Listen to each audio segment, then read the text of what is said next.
This is the Week in Review, and this morning we present a look back on the year 1993. It's our annual Year in Review program. And this is a 2-hour show, as a matter of fact. We'll feature our Week in Review, a regular weekly discussion, and then offer you an opportunity to join us in the Open Line program at 9 o'clock. I'm Bob Slade, and joining me, KISS-FM reporters Tripp and Joe Bragg. And good morning, and Joe. Good morning. All right, and Happy New Year to you both. Happy New Year. And welcome back, Joe. You were on vacation for a month, and just 10 days, Bob. Seemed like 10 it. days, like a Bob. month, brother. Well, I'm glad to be missed. You know how important I am to your show. There you go, man. It's been a while, yeah. Anyway, 1993 was some kind of year. We had some very interesting stories that took place. Of course, we'll start with the inauguration of President Clinton.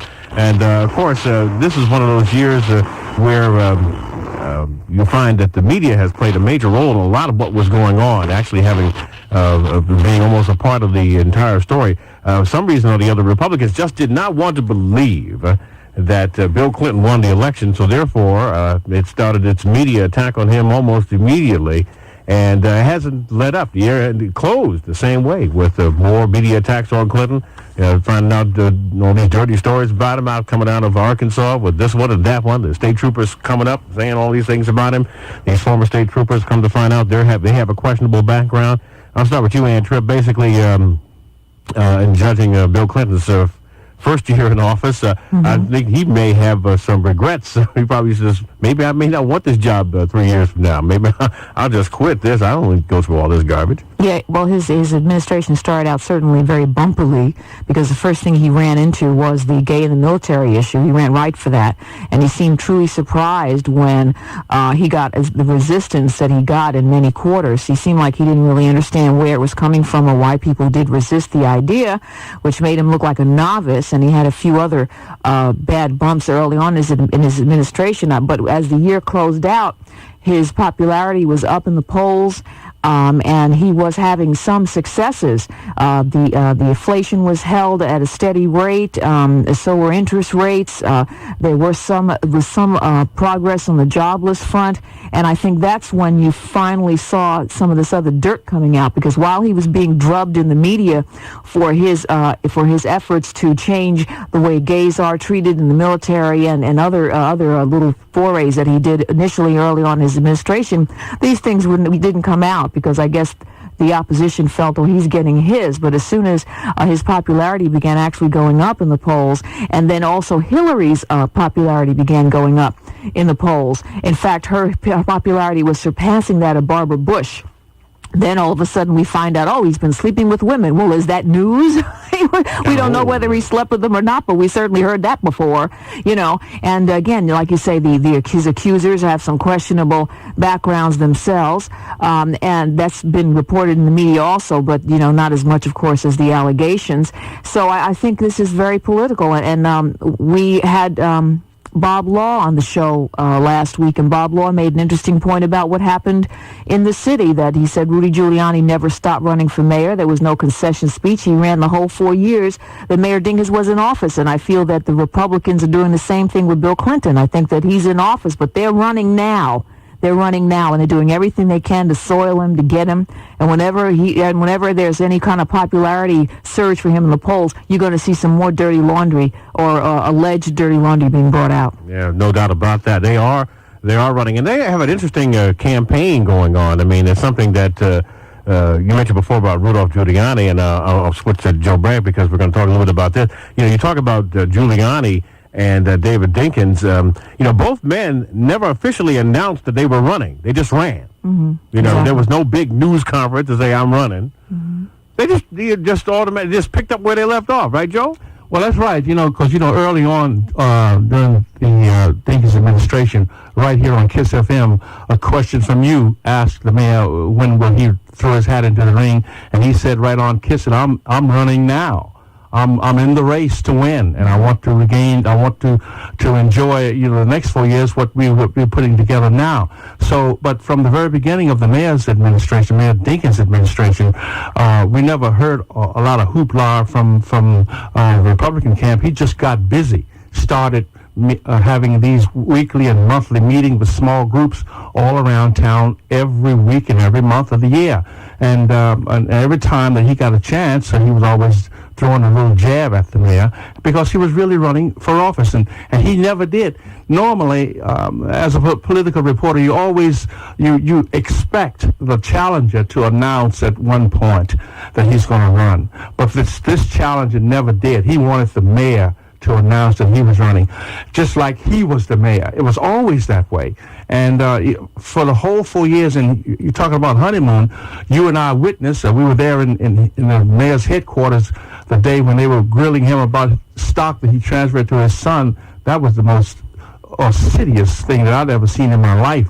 They questioned the mayor like he was a criminal, like he was on trial for his life. It went on for over 2 hours, and he stood there and he answered every question. And from that moment on, he never had a honeymoon. From that moment on, it was the same thing all the way until the night he gave that gracious speech saying that, he giving credit to the fellow that won at the Sheraton and stepped down and began the transition to step down.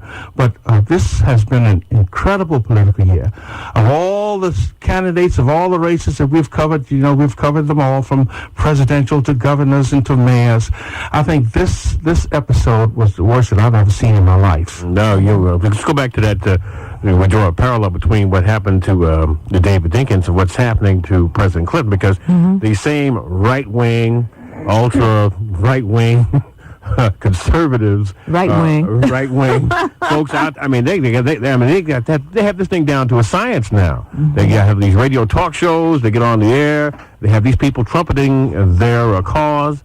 And they have these new magazines and papers that advertise on stations, other radio stations for subscribers, and they're totally right wing papers. Which if you see some of the stories, they're really distorted.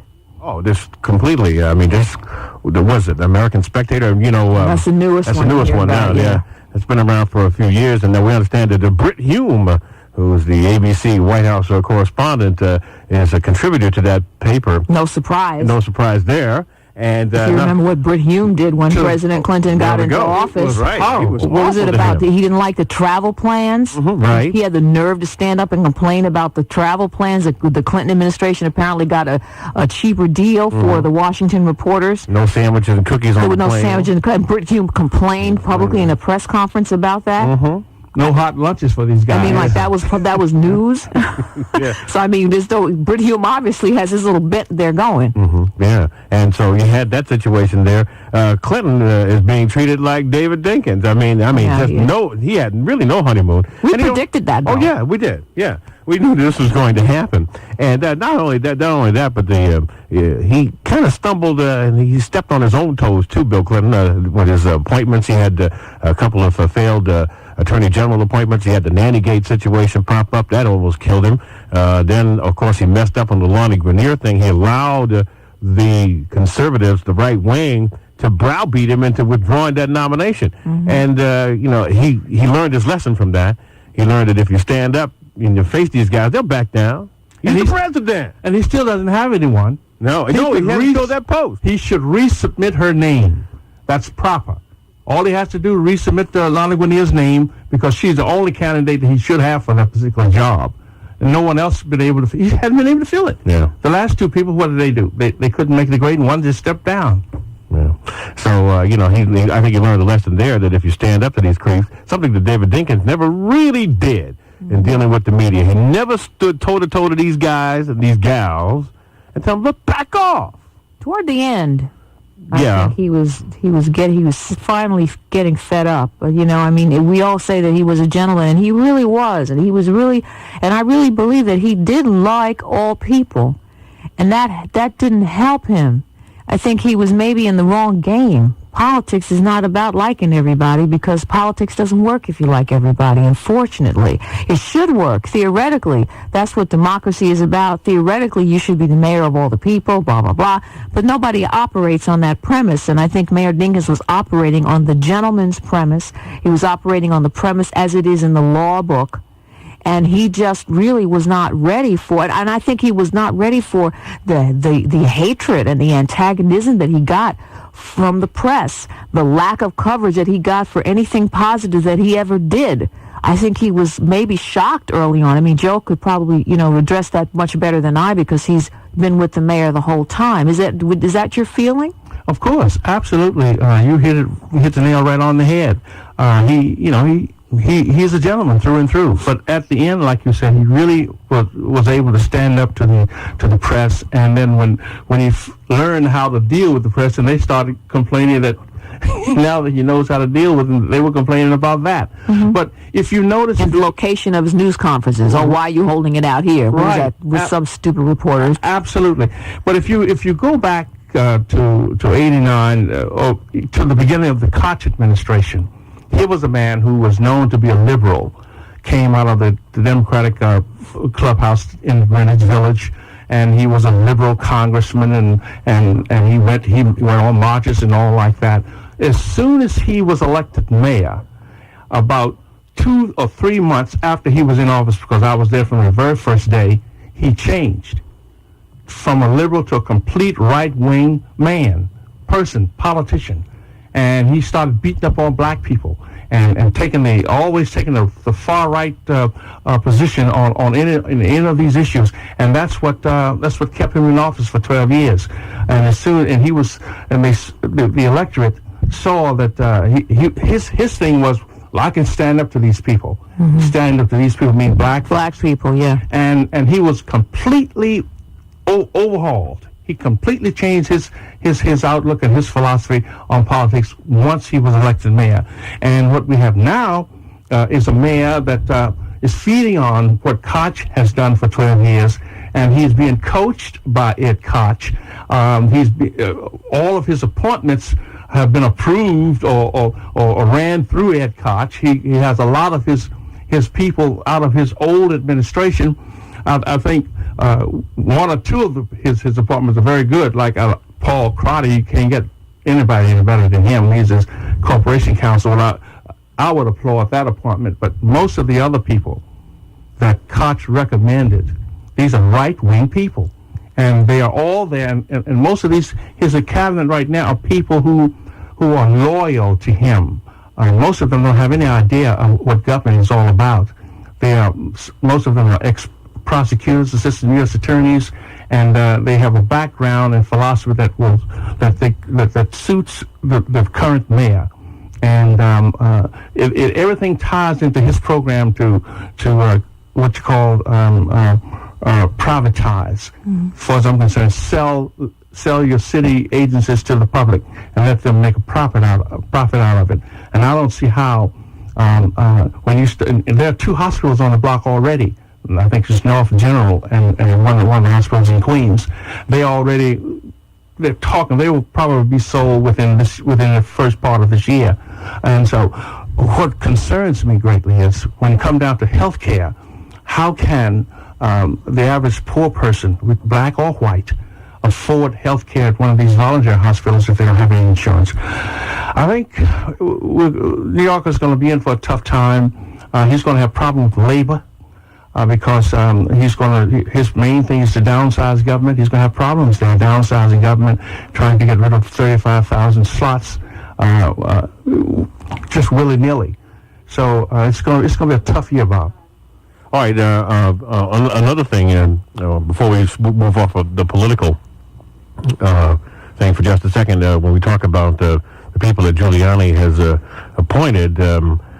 Like I said before, most of those people have not served in government, mm-hmm. and as it was pointed out before in one of our weekend review shows with by Michael Cotman, is that they really, when Bob Wagner Jr. died, they really that was it. He was the linchpin of what was going to be the administration. He's the only one who knew anything about government. Exactly. Yeah. And so now they've got all these people in there, mm-hmm. and he's appointing Giuliani's appointing as many commissioners and as Dinkins had. Mm-hmm. I thought we were supposed to be cutting up the government and downsizing.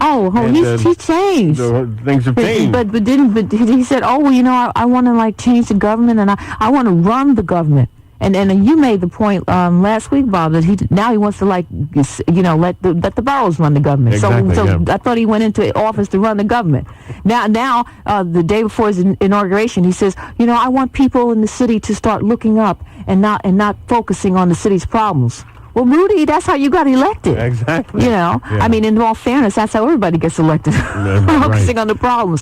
I will say that Rudy is not making the mistakes that Mayor Dinkins made. If he's pointing people that are fiercely loyal to him, that's what Mayor Dinkins should have done. He should have done that from the jump. And that's what you're supposed to do. Exactly. And what did Dinkins have? He had a lot of old Koch people around. Who probably feeding information to, their former boss. Right, exactly. And again, he took the gentleman's way out, and he was trying to make really an all-inclusive type of government. Exactly. But that don't work. You got to have people near you that support you and are fiercely loyal to you and will not backstab you. And a whole lot of these municipal employees that Rudy Giuliani is going to be laying off voted for Rudy Giuliani. Not only that, but it's interesting to note that his fire commissioner, for example, was never in the fire department. Now imagine if Dinkins... He's an administrator. Exactly. Imagine if Dinkins had appointed a guy who wasn't a member of the fire department as fire commissioner. They were scrutinizing. They run that for the whole 4 years. Appointment that Dinkins made in his 4 years. Every time he appointed somebody, he said, let's check their background. Now these guys are just flying right through the media, these towns, the daily news, the polls. And they made note of the race of everyone, but they haven't made note of how many Italian American names surnames are being appointed, or white men. Or white women. They haven't really made a big thing out of that. Oh, but that's now. Oh, sure. It's different. And when they couldn't find anything to get Dinkins on that they thought was a legitimate issue, well, they had the stock transfer, of course. Then they started saying he changed his clothes too often. He had too many nice suits, and then he had a headboard. Oh my goodness, which the city didn't pay for. No, that's right. Which he paid for the labor and the cost of the materials or something that was bought by a special committee or something, but they were a group of friends or something that donated money. So the city never paid for it. But even as late as last week, we heard a headboard story. Well, Dinkins is taking his headboard with him and blah, blah. I mean, so why do we resurface something that means absolutely nothing? Because it makes good for good copy, and it does for the people that got Giuliani in office. It gives them more leverage, and they're going to be getting their little payoffs. Oh, sure, you bet. It's going to be interesting to see how the media in this town handles Giuliani. I know he's going to have a long honeymoon. He's going to have a tremendously long honeymoon. Yeah. Maybe a year or two. And, he's going to enjoy that. And that's going to be it. Also, unless he does something real stupid like the EMS. A couple of the columnists got on his case real hard about the EMS fight he had over there on the east side with the ambulance driver and the medical people. And he's got to do something. When he does something real stupid, that was, to me, that he was out of line. And he had no business interfering with these medical people because they know what they're supposed to do when they come to pick up a patient. And one of the columnists in one of the papers really got on his case on that and told him that, you're not a doctor. You weren't elected to be a doctor, and you don't have medical training, so just back off of this. And they really got just one columnist that I know in particular, this one, but the story was in all the papers, but this one columnist really gave it to him. I think it was Dwyer. But that's the only time he may get attacked or he may be called to question. But I think... And only by one columnist. That's the truth. but the story appeared in the other papers. But this one columnist really took him to task on this because I've never seen a mayor, interfere with EMS when they're going to pick up a patient. Well, I mean, a mayor that thinks that a person who's an administrator should head the fire department obviously thinks that a person who isn't a doctor can tell an EMS worker what to do. There you go. That's not important to him. Also, going back to a comment that was made on one of our shows the last couple of weeks, we were talking about the Crown Heights situation and how nobody is talking about justice for Yankel Rosenbaum anymore now that David Dinkins is not the mayor. And, it's just amazing people in town. The case resurfaced a little bit. It resurfaced. But now they're saying the man who fingered this supposed, what is it, a Panamanian-American guy? Yeah, right. Ernesto Edwards. Yeah, well, the fellow that supposedly fingered him is now saying that he never did finger him and he never did see the guy stab anybody. Oh, here's something interesting. I don't know. One of the things that I think that there are a couple of things that are going on here. You talk to Brooklyn District Attorney, obviously, is in deep trouble. Charles Hines is, he's running. He's incompetent, and I have said that on this program numerous times. You think he's in trouble? I think so. I think he's in trouble. I think he. You think anybody's noticed what he's doing but us? Well, maybe they still They said the mayor was responsible for the acquittal of Limerick Nelson. I know, not the prosecutor. Not the prosecutor, right? But it's now the focus is now changed. Now that the police commissioner is gone, Raymond Kelly. They blamed him because he didn't step in and do something, and he's now gone, and now Dinkins is gone. So now they have to focus on somebody. Hines probably feels in his mind that they're going to come after him. They are. And so what he has to do now is try to come up with some sort of case to present to the Justice Department to have like a civil rights case filed. Now what he's done is he's got three witnesses, three alleged witnesses who say that this other fellow was involved in the stabbing of Yankel Rosenbaum. All right, now he got the three witnesses, and what he's trying to do is get the people to pressure the Justice Department to open an investigation. But the Justice Department says, wait a minute, you've got these witnesses, which is proper. Go try this guy before we try him. And see if you can build a case against him right now. Mm-hmm. What he wants to try to do is shift it and have them try the case, and if it fails, they'll get the blame and not him. Mm-hmm. When all along he's the one who should be blamed from the beginning. From the beginning. Yeah, exactly. So now he's trying to shift that around. I think he feels that he's in trouble, and he's trying to play a PR game right now to improve his status with the Hasidim out there in Brooklyn because he messed up. Well, he's got a search committee, or one of those committees which you put out there when you're thinking about running for office. I think he's thinking about running for governor or something like that if this present governor refuses to run for re-election. And so that's what's all this stuff. So so he's got other plans. Sure. And he would like to have a nice clean slate before he runs. But the Justice Department, I think, is handling it properly. They're saying, well, listen, this is the case that you guys... But here's something interesting. If you were a lawyer and you had these three people, one is the inmate in jail who claims that he heard that this Ernesto fella told him that he stabbed Yankel Rosenbaum. And then you have the man's ex-girlfriend who has a grudge against the man, saying that he told her that he did it. Mm-hmm. And then you have a guy who was a witness or who claimed to be a witness, and the other trial said he didn't see anybody stab anybody. In the first round, all of a sudden he changes his mind and says, I saw this guy stab him. These are pretty questionable witnesses. You couldn't go to trial with these people and expect to win. Well, then maybe you could, because it's New York and anything is possible. But, to me, it sounds kind of flimsy. If I were an attorney, I'd be eating this thing up left and right.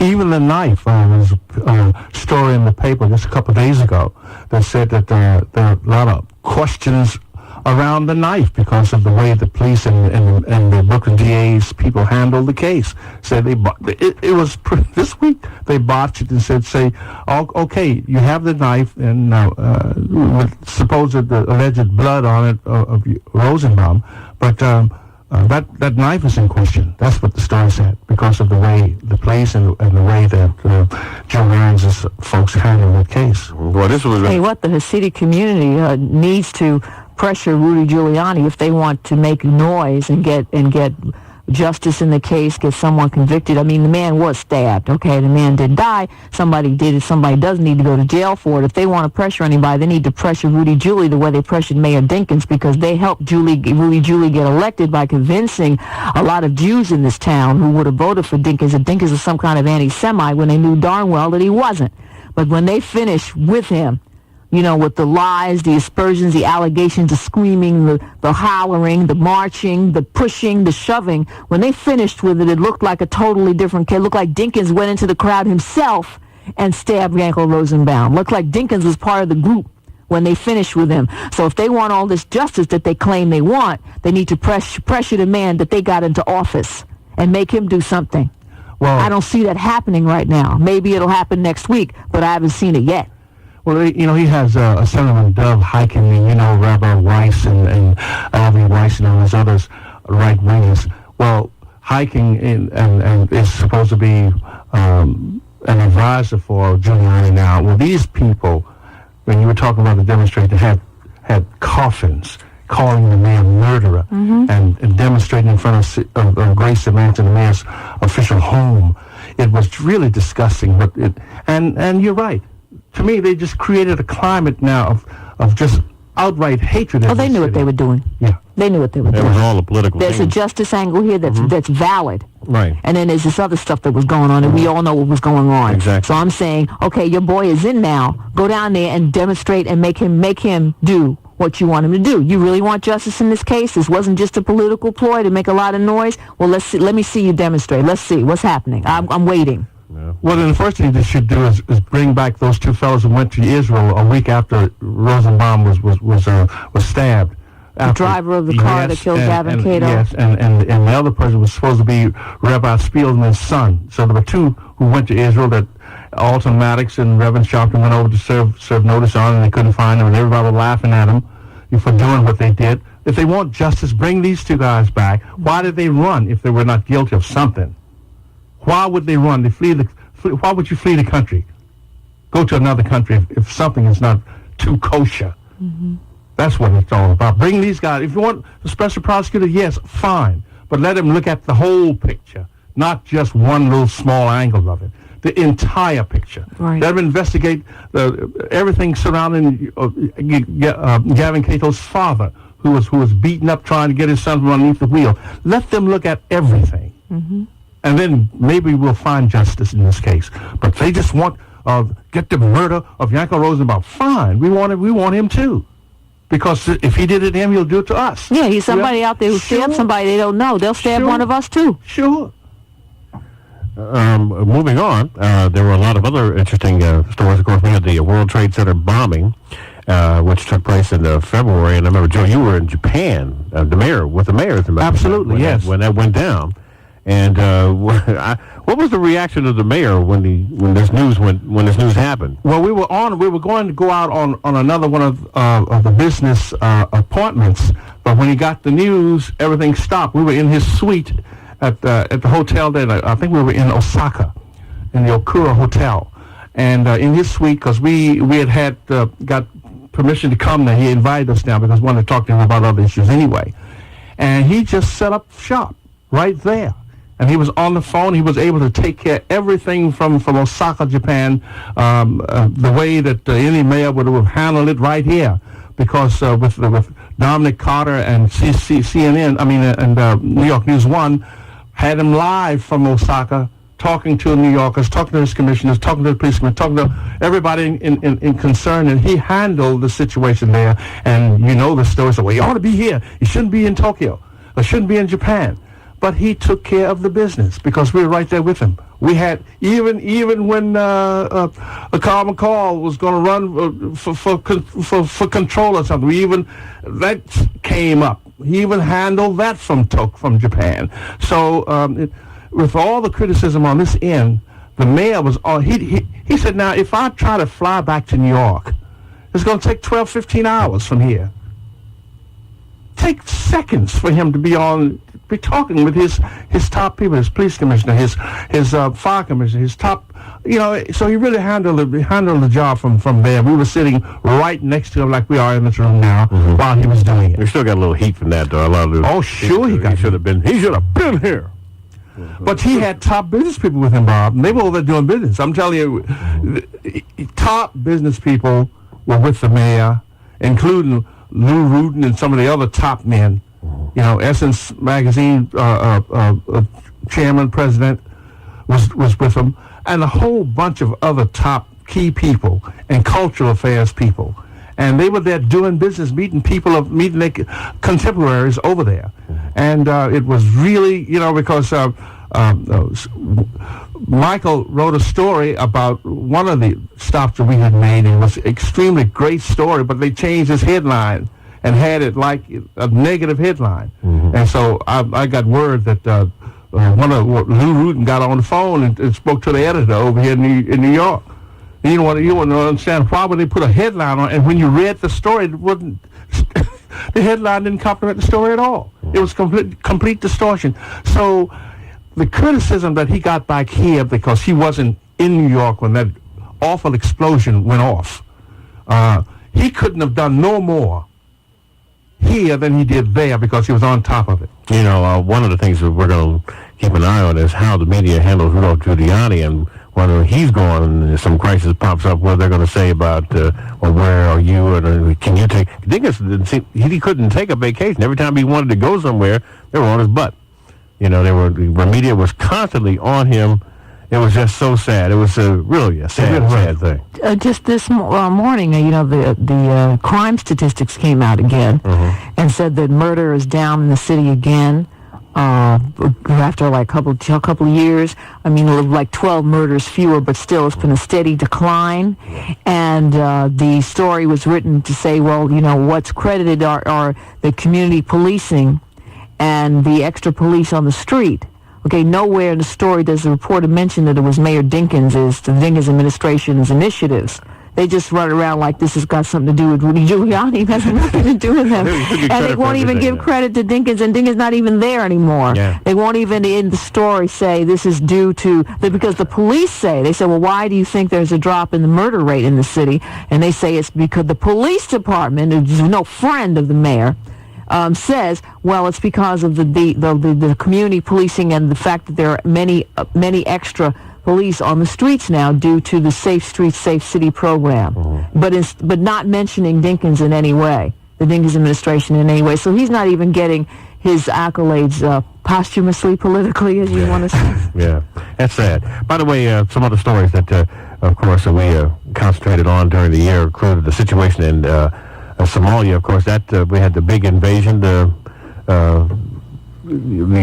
Operation Restore Hope, and of course, ended up now we're getting ready to leave. We got to get out of here because the situation has not improved. The people are yes, they're not starving like they were before. However, the political situation in Somalia is awful. Well, that was left in President Clinton's lap by President Bush, and he knew exactly what he was doing. Sure he did. And that left him... Unfortunately, Clinton went for the bait. Yes, he did.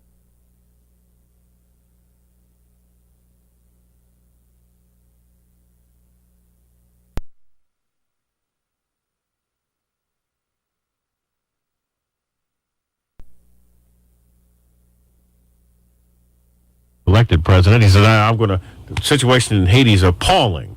The refugees, I'm going to end that Bush policy of sending the Haitian boat people back, and we're going to try to restore democracy to Haiti. And what are we doing now? At the beginning of 1994, the same thing they were doing when Bush was the president. They're sending the Haitian boat people back. They're also not doing anything about the situation involving Jean-Bertrand Aristide, the exiled president. Oh, he can forget it. He can forget it now. I mean, the CIA is against him.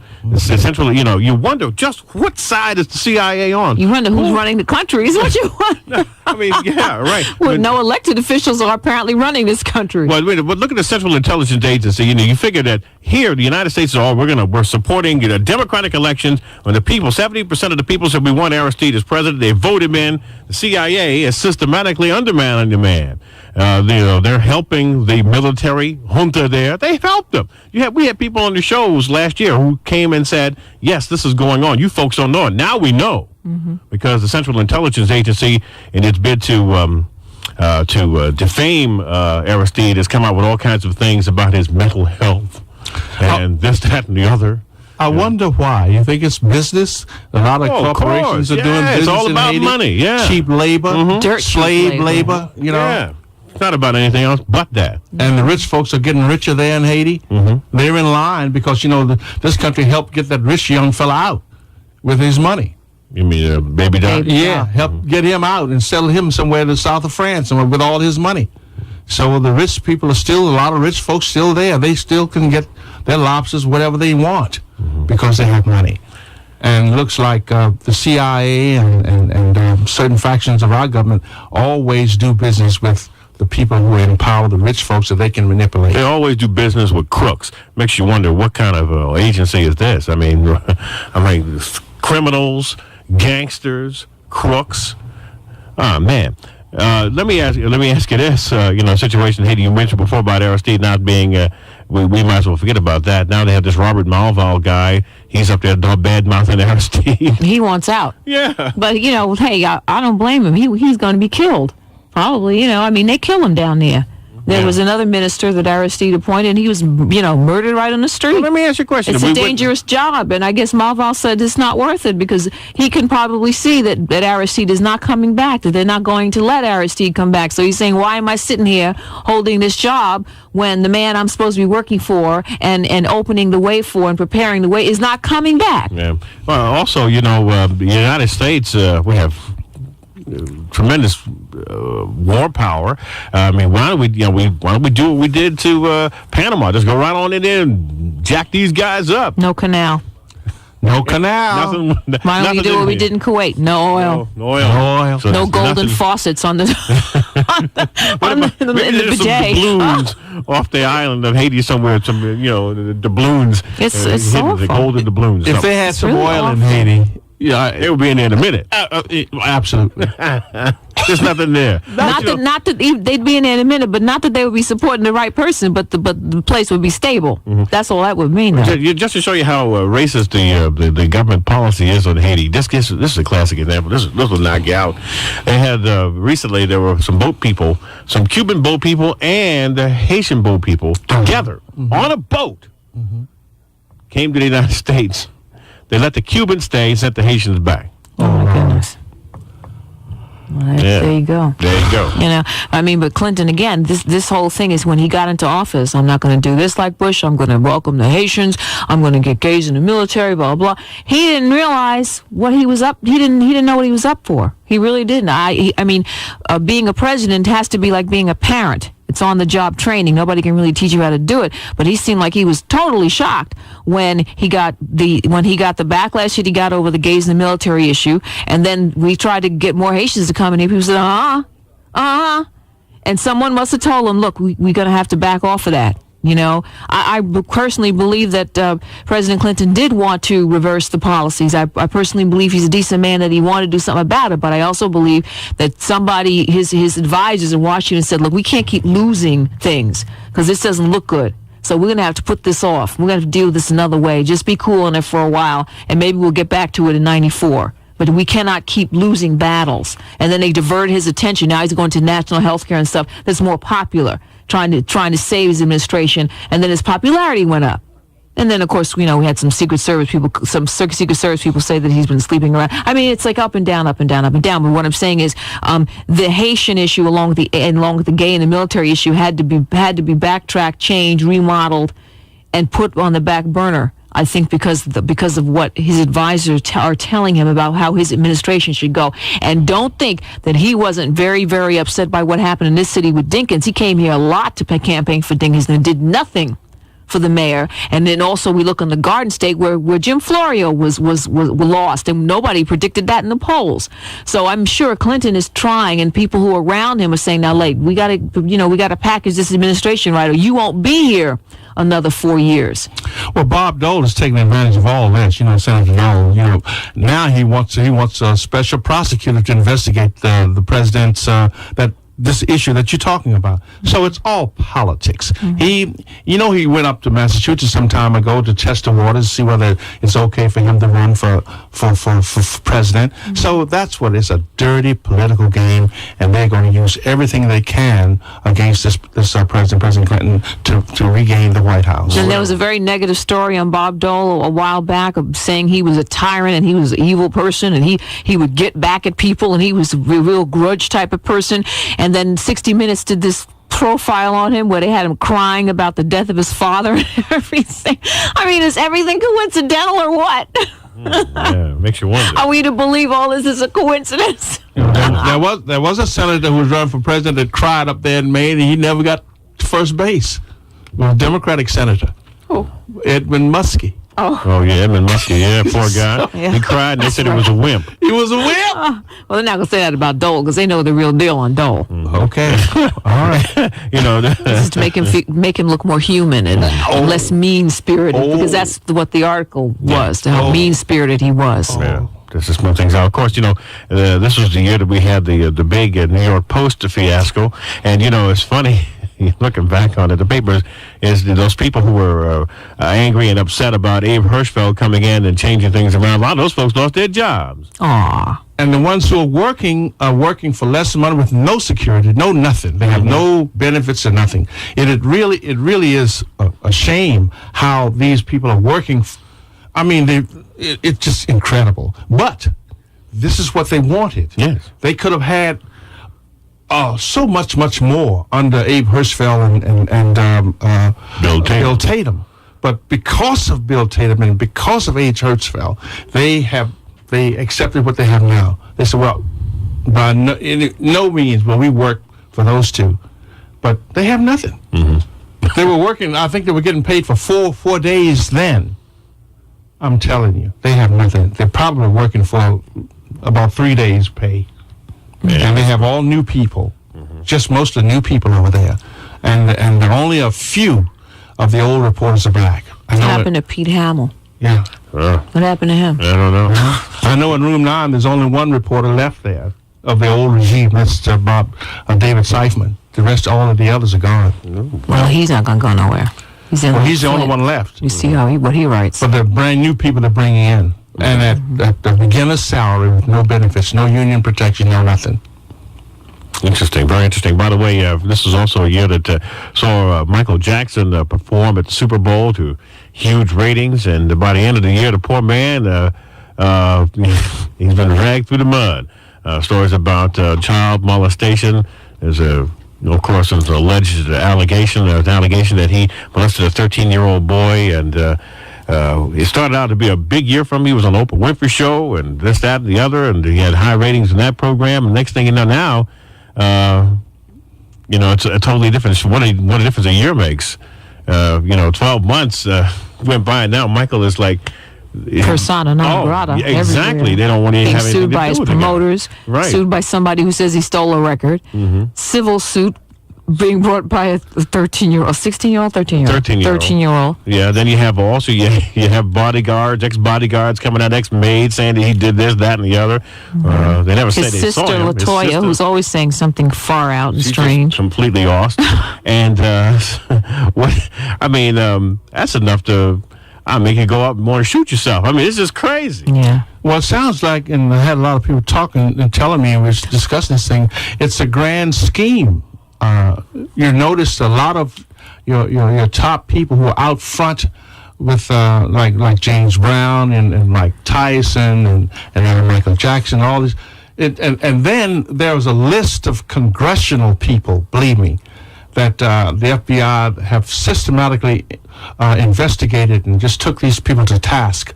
I think 20 out of 26, at least 20 out of the 26 black congressional people that have been investigated for no reason at all. And you have black mayors all over the country being investigated, some thrown out of office. So I'm told that there is a grand plan to just really to destabilize the black community and just destroy the power that's emerging in the black community, whether it's in politics or entertainment or sports or whatever.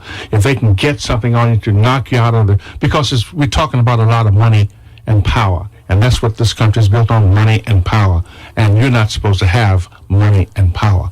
And what they're doing to Michael Jackson, here's a man that's worth $1.5 billion with that new contract with Sony Records. Who ever heard of an entertainer worth $1.5 billion?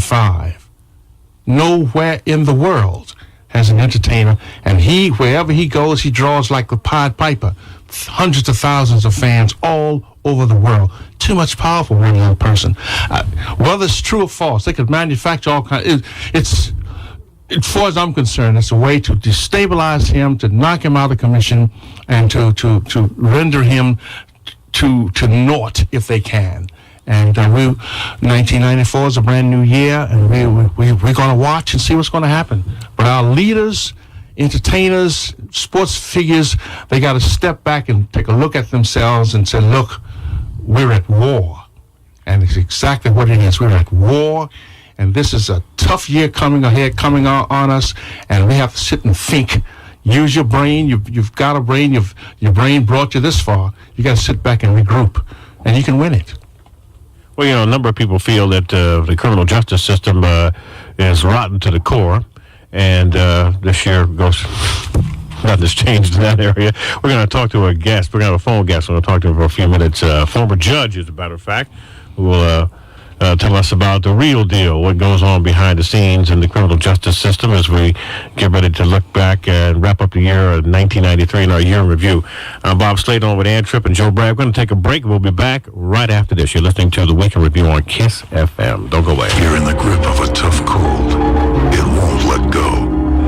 You can't wait for a pill to dissolve. You drop Alka-Seltzer Plus cold medicine into water. Alka-Seltzer Plus is ready the moment you take it. Rushing to soothe your aches, relieve your runny nose, free your breathing. You take a deep breath. You've broken free. Nothing rushes relief like Alka-Seltzer Plus. Use only as directed. Up here in the wintertime, your skin gets all dry. You really get the itch because your skin dries out too much. William Bird of Gardner, Massachusetts is telling us about Triple Action Gold Bond Medicated Powder. That Gold Bond is medicated. It's cool, soothing, it lubricates the skin. Gold Bond's Triple Action is the absorbing action of powder, the medicating action of a proven itch fighter, and the drying action of zinc oxide. Since I use the powder, I have very, very little dry skin. Gold Bond medicated. We wouldn't be without it. Try Triple Action Gold Bond Medicated Powder. Use only as directed.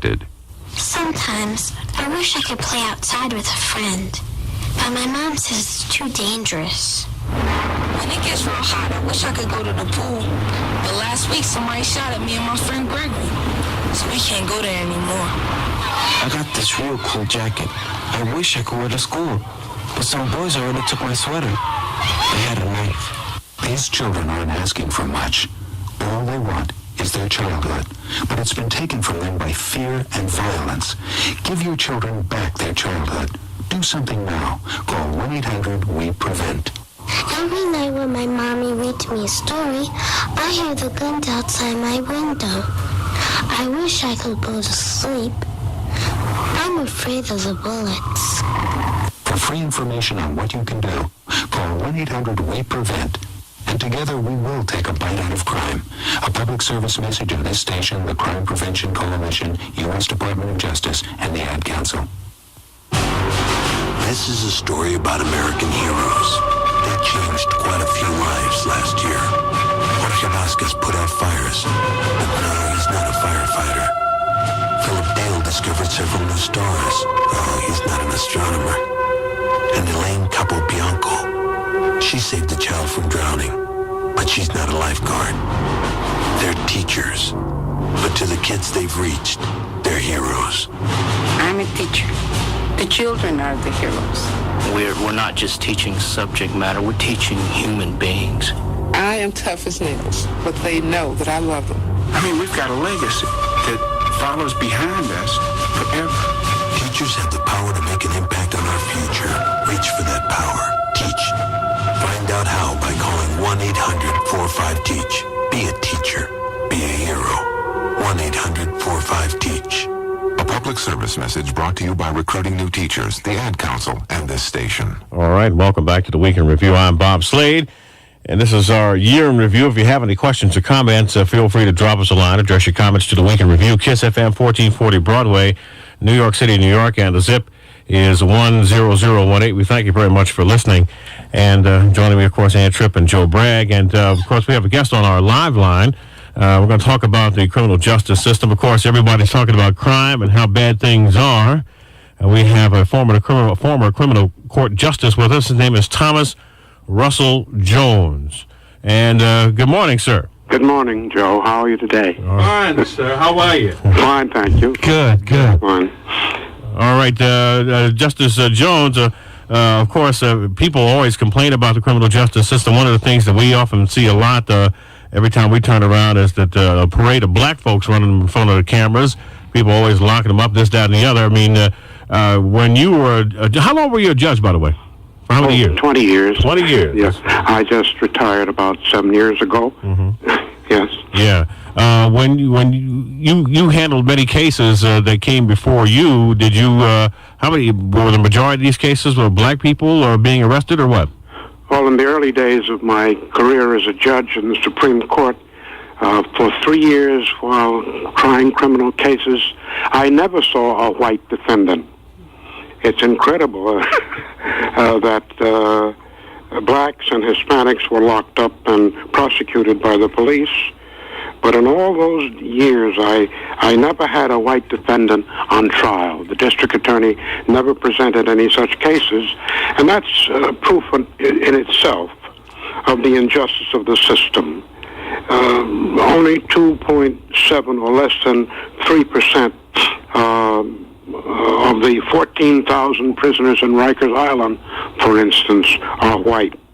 The rest of them are blacks and Hispanics. It's just incredible how this system works to punish, first to convict, and then to punish in jail black youth. Sounds like then they turn them back out on the black community worse than they went in. That's the mischief. That's the terrible thing that they're doing to black people that I protest vigorously against. Because when these men come out, they're sick, they are drug addicted, they have no trades, they have no education. They spend billions of dollars to maintain Rikers Island, for instance, and they won't teach them a trade. They won't educate them. They don't even treat them for syphilis and mental illness. Joe, if you look at the New York Times on Saturday, it reported that Dr. Walker, who's in charge of the medical affairs at Rikers Island, says she can't take care of the tuberculosis cases. She can't take care of the 25% of the black and Hispanic people who have syphilis. Well, where is the money going to, Justice Jones, that's been allocated to the correctional system? Are we supposed to take care of things like this? Don't we have the money, or is the money in the budget, or is it used for something else? Well, the money is spent for guards and for people who are, every prison guard gets 2 meals a day and nice pensions and all kinds of perks. But the people inside, for whom the system is designed, so to speak, are not benefited at all. It's not so bad. I'm not weeping tears about individuals who should be in prison. What I'm saying, Joe, is once they are in prison, you can't make them worse than they were when they came in, and you shouldn't, unless you're full of mischief, turn them back on the poor communities from which they came. You see, what we in the black community, there were 1 million Afro-Americans in Brooklyn, hard-working people, families of great talent and ability. You're turning these people back upon Bedford-Stuyvesant and Crown Heights by the dozens, diseased, drug users, mentally ill, with tuberculosis that's untreated. And you're turning them back, and they have no trades, and they are bitter and angry, and so they start looting and abusing their own people again. Now that's mischief, that's devilish on the part of Governor Cuomo and all the rest of them who are running the systems to our detriment. Justice Jones, I'd like to go back to the beginning of this discussion where you talked about the setup of the system. You said you never, ever had a white defendant. Now, there are people who would say to you, well, you probably never had a white defendant because blacks and Latinos commit all the crime. Explain to us why you never had a white defendant in your view. Well, it's obvious that in my time in Brooklyn, there were more than 1.5 million white people. It is obvious to anybody that among that 1.5 million white people, there were a lot of criminals. There are lots of crimes. Why are they not arrested, and why are they not prosecuted, and why are they not brought to the criminal courts? That's a question that's pretty obvious. I went to Sweden once to a convention, and they made me go as a judge to the Swedish prisons. You know, they were all white. They were all Swedes. In other words, it's obvious that white people commit crimes. Is there any question about that? So are you saying that the police do not bring them in, or the police slap them on the wrist and send them home, or what? Well, obviously the police aren't bringing them in. For instance, the drug traffic that has lots of white users, the stolen cars, the cars that are rehabilitated, so to speak, by these chop shops are not run by blacks. The stolen car business is not run by blacks. The organized crime is not run by blacks. The drugs aren't brought into New York City by blacks. It must be obvious to everybody that white people are not prosecuted, are not arrested, first of all. And if they are arrested, they are not vigorously prosecuted. And if they are vigorously prosecuted once in a while, they don't get to do jail time. That's obvious. Justice Jones, let me ask you this. Do you feel that the police finger black and Hispanic people for crimes faster because it's easier for them to convict them than a white defendant? They do it because of racism, Joe. Racism, the justice system, especially the criminal part, is designed to hold blacks in place. Frankly, blacks are the users, so to speak, of the whole system. And as such, they're victimized, both before they get into the system and when they're in the system and after they're let out. Do you know when you're in prison for a felony, when you get out, you can't vote? You know? Yeah, huh? You can't vote. No. Yeah, you can't vote. And there are other fallouts of the system that should be understood. Now, you can ask any black judge, any black court officer, any black person associated with the prison system. You can go down to the Supreme Court in Brooklyn. You don't see any white people there except cops and maybe witnesses once in a while. There's a sea of black faces. Now, how does that happen when Afro-Americans only constitute maybe 35% of the population of Brooklyn? It speaks for itself. There is selective prosecution from top to bottom. And when that prosecution gets through putting people in prison, Joe, it ruins them in prison and then turns them back on us to do mischief among our working people, to degrade our communities further. Justice Jones, Joe Bragg, Bob Slade, and Tripp, we constitute the news team. What I want to know is, what is your opinion of this grievance committee? We have this illustrious attorney, Alt Maddox, he's been just, as far as I'm concerned, persecuted. I've covered him on several of cases when they tried to take his license from him before they got to this grievance committee thing. And all of a sudden now they've taken his license because he refused to give up some information about his clients. Is this the proper thing to do? Is this committee really okay, or what's wrong with it? No, Joe. The grievance committee is appointed by a bunch of Democrat politicians who run the court system of the city of New York. The grievance committee is a political group run by a man named Strauss, who is a political hack, frankly. They have no blacks or Hispanics on that grievance committee. Once they had former Judge Bill Booth. I haven't heard from him. But the grievance committee is stacked against black people and Hispanic people. And as such, they come down especially hard on blacks who are vocal and vigorous and hard-hitting in their defense. I don't know the Maddox case, but I do know that a lawyer is not entitled. He may not give information which he has received from a client. The law and the custom of our country says that we have confidentiality, like a priest and a minister may not discuss the confidences given to him by a penitent, by a churchgoer.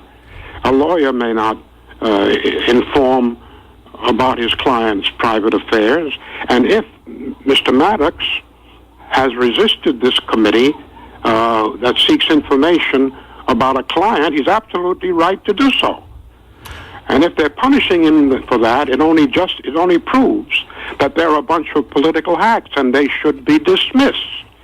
I think people should look at that grievance committee and make sure that it's democratically constituted, that there are some representative people on it who have some compassion and understanding for blacks.